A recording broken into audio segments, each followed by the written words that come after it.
Hello, good afternoon. সবাই কেমন আছো বলো? আর এইটা আজকে আমার ফার্স্ট মিনি ব্লগ। তো আজকে রবিবার, তো রবিবারে বাজারে ছুটির দিনে বিকেল থেকে ছিল একটু লম্বা প্ল্যান, তাই জন্য তাড়াতাড়ি স্নান টান করে চলে গিয়েছিলাম খেতে। আর আজকে রান্না হয়েছিল বাঙালির যেটা ফেভারিট, মাছে ভাতে বাঙালি, তো এই জন্য মাছের ঝোল আর ভাত, আর সঙ্গে ছিল পোস্ত ভাজা আর বাঁধাকপির পকোড়া।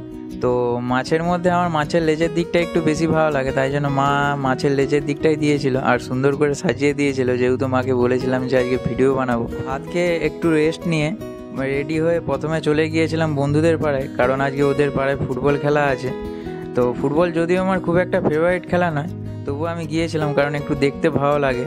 আর গিয়েই ক্যামেরা খুলতে না খুলতে ক্যামেরার মধ্যে রেকর্ড হয়ে গেল একটা গোল করার ভিডিও। এই গোল হয়ে গেল। আর ভেবেছিলাম খেলা দেখে তাড়াতাড়ি বাড়ি চলে আসবো, কিন্তু খেলাগুলো এতটাই জমে উঠেছিল, খেলা দেখতে দেখতে পুরো সন্ধে রাত্রি হয়ে গিয়েছিলো, 8:30 বেজে গিয়েছিল।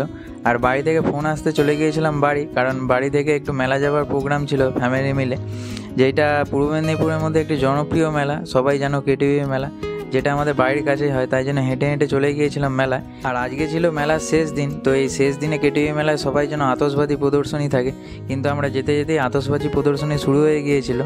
তারপরে তাড়াতাড়ি হাঁটা শুরু করলাম, যা হোক করে মেন গেটের ভিড়টা কাটিয়ে অন্য একটা রাস্তা ধরে চলে গিয়েছিলাম যেখানে আতশবাজি প্রদর্শনী হচ্ছে সেই মাঠে। আর এই মাঠে এসে দেখলাম বিভিন্ন ধরনের বিভিন্ন আকারের আতশবাজি প্রদর্শনী, কোনোটা নাগরদোলা, কোনোটা সাপ, কোনোটা শিবলিঙ্গ, আরও অনেক কিছু ছিল যেগুলো নাম হয়তো আমি জানি না।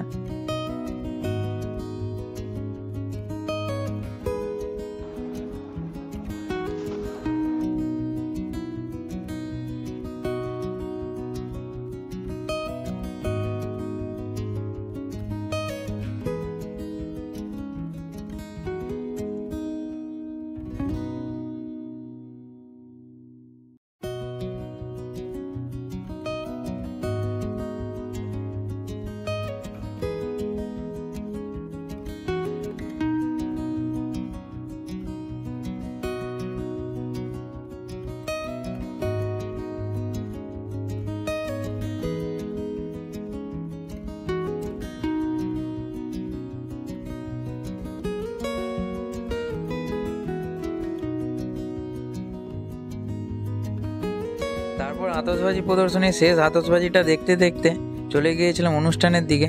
আর একটুখানি অনুষ্ঠান শোনার পর ভালো লাগছিল না বলে চলে গিয়েছিলাম মেলার দিকে একটু ঘোরাঘুরি করতে। ঘুরতে ঘুরতে বেজে গিয়েছিল 10:30 11টা। তারপরে চলে এলাম 3টে ময়ূর পালক কিনে নিয়ে বাড়ির দিকে।